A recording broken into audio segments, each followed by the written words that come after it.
throughout this whole episode, from change of seat to now. Senator Banigo was with her, tried to talk to her that it can be resolved. She did not listen to her. So I'm coming to say that women of Nigeria have larger things in front of them. We are trying to pass special bills, 35% inclusion. We cannot be fighting over where we sit. And it really denigrates the institution in a manner that's not beneficial to Nigeria, the people, or the women. That's all I'm here to say. All right. Well, some people would have said that Rosa Parks shouldn't have fought for her seat in what became a historic movement for the empowerment of not just Black people, but women as well. So sometimes it begins with a fight over a seat. Now, don't you think that this whole debacle has now opened us up to bigger conversations? Number one, around the possibility that there may be some sort of harassment, sexual advancement happening behind the scenes. As we are well aware, it happens in several institutions around Nigeria. Are you dismissing that it is absolutely impossible that anything of this nature could be taking place? No, I'm not saying it's impossible. No, it's not impossible. Remember, the issue was seat assignment. If we've been in the Senate a year and a half, I doubt that it was the day that this happened. Senator Natasha, I go to the other senators, female senators, with an issue. And they tell me, okay, you leave it. You're more confrontational than us. We will handle it. Senator Natasha has never discussed with the rest of us senators. And I speak on behalf of the three of us. We are older than Senator Natasha. We're wiser. We've seen a lot of things. So, and we've taken her, I have taken her as my child. There's no reason for me not to support her. Even over the change of local content, I was going to take it up with the Senate President. She told me she preferred where she was. And then I dropped it. Before that, I was the first person to take Senator Akpabiole on about the market. He didn't even realize he had offended us until I tabled it. So the impression that she's all alone, it's not right and it's not correct. Enough of a relationship with Senator. That's Madam Ireti. I mean, she's not completely wrong, though. Let us be fair here. According to her, the seating arrangements, right, is a problem among other challenges that women had to, like others, that women had to cross to get that, senatorial seats in order to meet the tally of 25%, So she's saying that there are other things to fight for. But on the part of sexual harassment, Natasha hasn't raised it with any of them. That maybe just like all of us right now, just as we are hearing about it, is how she's hearing about it as well from Natasha on the national television. So she, probably, even though her name was mentioned, okay, which she answered, to be honest, she answered where her name was mentioned. Where she called her husband and all of that. So to her, she was doing all of that to see if they could calm her down, if she was fighting because of seat. But Natasha is not fighting just because of seat anymore. She's saying she could have moved anywhere Akpabiole moved there. If Akpabiole hadn't made those sexual harassment statements towards her. So that's our experience. But Akpabiole's wife, for the first time, has joined the fray. In defense of her husband, of course. Her husband is a very good gentleman.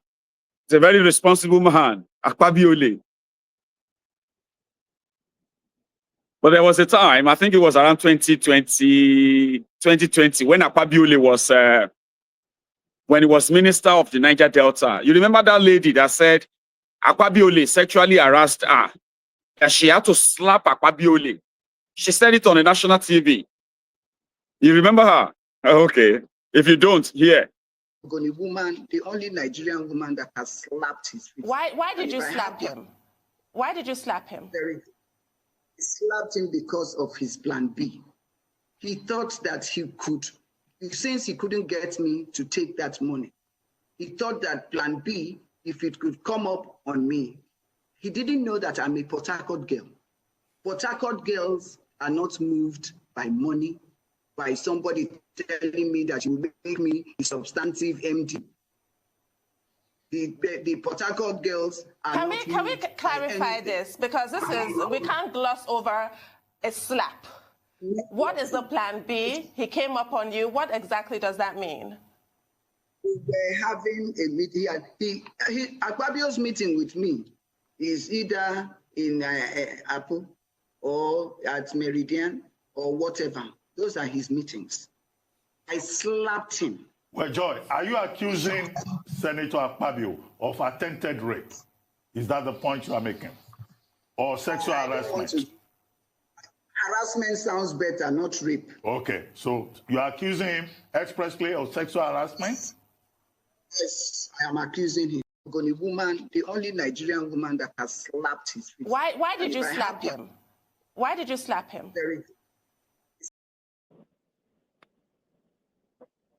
She has the medal as one of the Nigerian women that have slapped Akpabiole because of Opwe. Because of Opwe, Akpabiole, Randy Akpabiole, right, got a slap from a lady. Natasha should have done the same. Woes. Last, na suspension it go be. They no fit beat her. They no fit arrest her. But Akpabiole's wife disagrees that she knows a man and that a man, right, is a man of the people. And those who don't like him, they make up stuffs, they make up stories to kind of like tarnish him. That the man she married, from this time that Akpabiole was a governor, up to the time he became a minister, and now as the number 3 man in Nigeria, that Natasha should not be believed. All right? Akpabiole's wife. Accusation, I'll rather call it unfortunate, is very demeaning because that is a family. We knew the husband before the husband married her. We've always known the man. They were very good friends, or they are still very good friends. So I really don't understand where this is coming from. And I believe that for somebody to go and make such an allegation, there must be a discussion at home. There must have been a sanction or an approval. Oh, you're going to say this, go ahead and say it. And if the approval has come from the husband, our friend, I believe that he would have spoken to me because we are close. And then if the wife had complained about such a thing and he still comes and he's normal, there is no man you will tell, oh, that the wife will tell, oh, your friend harassed me. I know how you men behave, that will not frown. First of all, the attitude towards the person will change. But this attitude never changed. And if you're talking about the house, we don't have any house in Akpabiole. Akpabiole is a local government. We are from a Senudim local government. Our country home is in a Senudim, in Okana. And I didn't hear anything about Okana. We have a beautiful home in Okana. If you're talking about Uyo, house in Uyo, I'm always there. I own a school. I'm always in my school. And when I finish at the school, I go home. So the home you are talking about, I'm always there. The Senate president is a very, very responsible man and disciplined. As a governor, the number of women we have we had then in government. I don't think any government has had that number of women. So in Akwa Ibom, when he was a governor, a lot of women were involved in governance.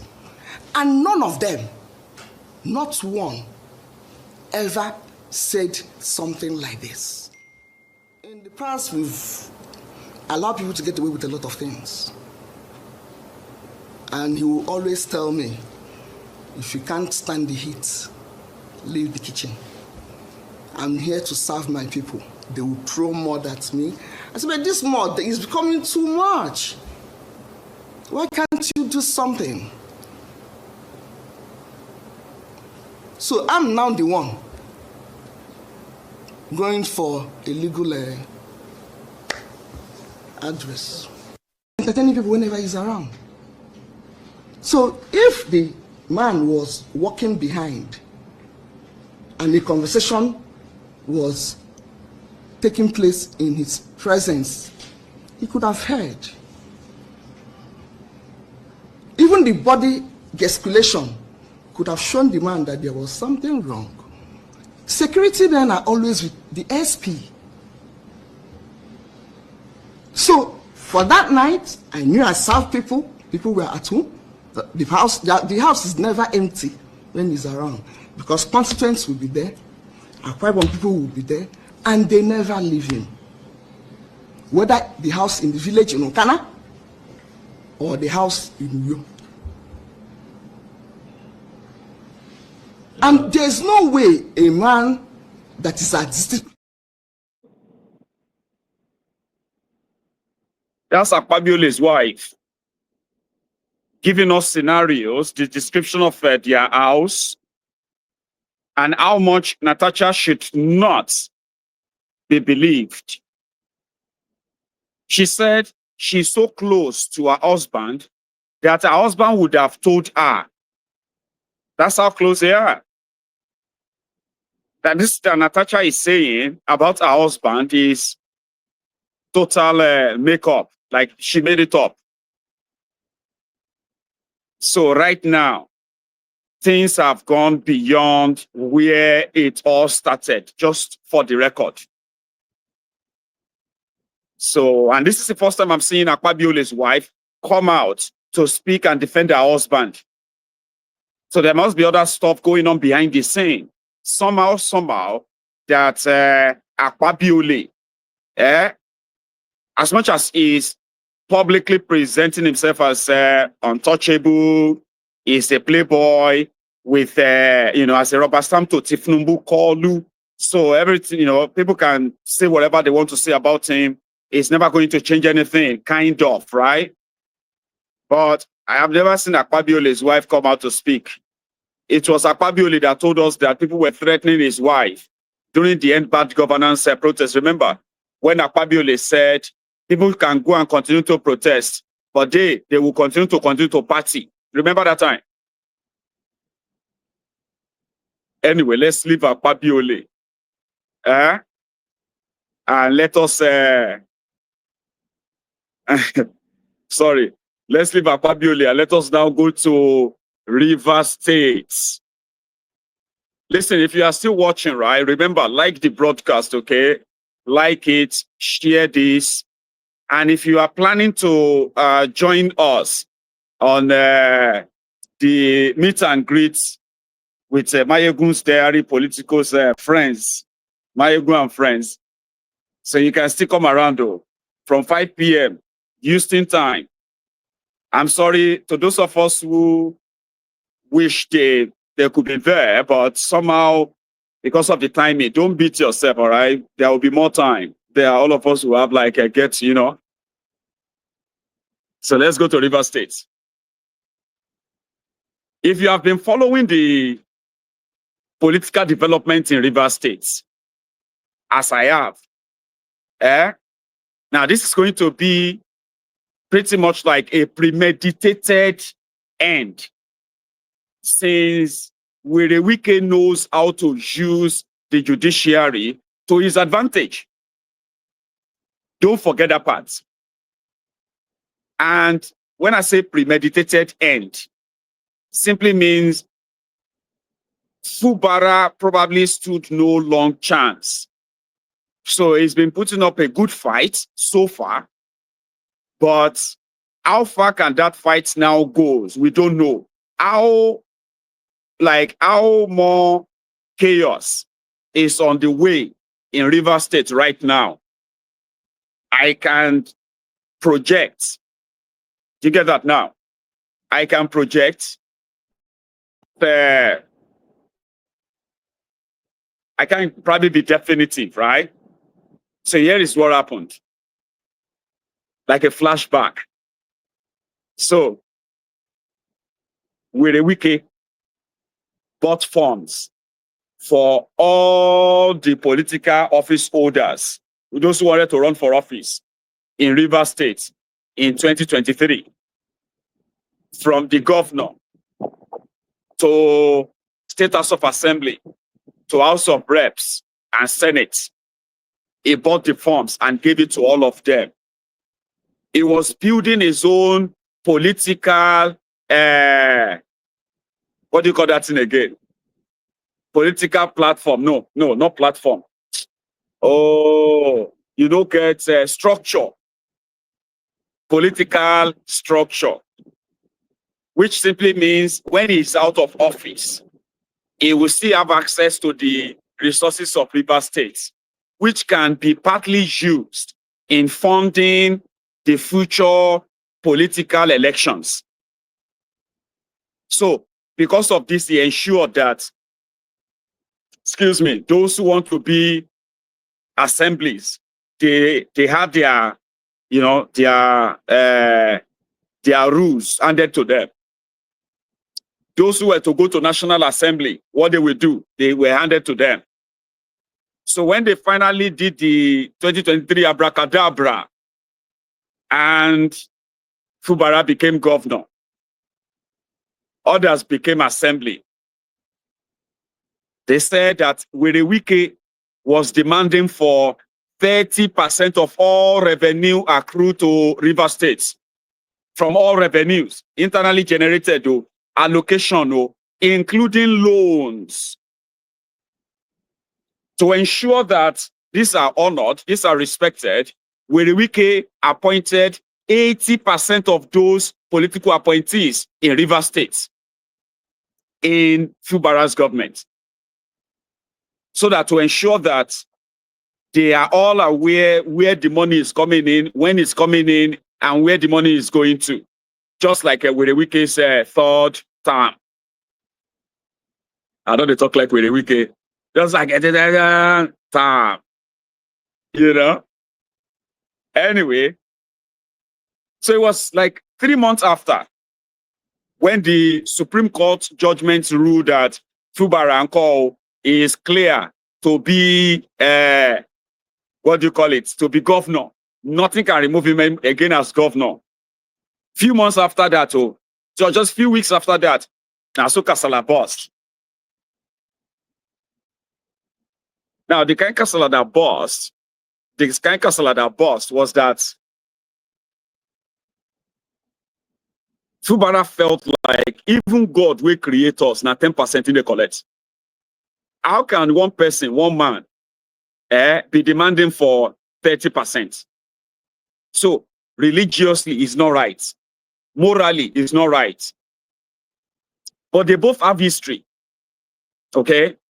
When Fubara was the accountant general for Rivers State, Wirewike was governor, Wirewike looted over 2 trillion naira, 2 trillion naira as the governor of Rivers State. 1.4 trillion naira from that money was traced to his failed presidential ambition. Fubara was declared wanted by the EFCC because of the money Wirewike looted from Rivers State. So they had that history together. So how Fubara, now that the Fubara will be the one whose name will now be, on the document of any money to be looted. So some said that maybe Fubara just found God. He met God and decided that even when God we created yourself, now 10% in the collect, they collect 30. So I can't pay you 30, okay, anymore. So we're a week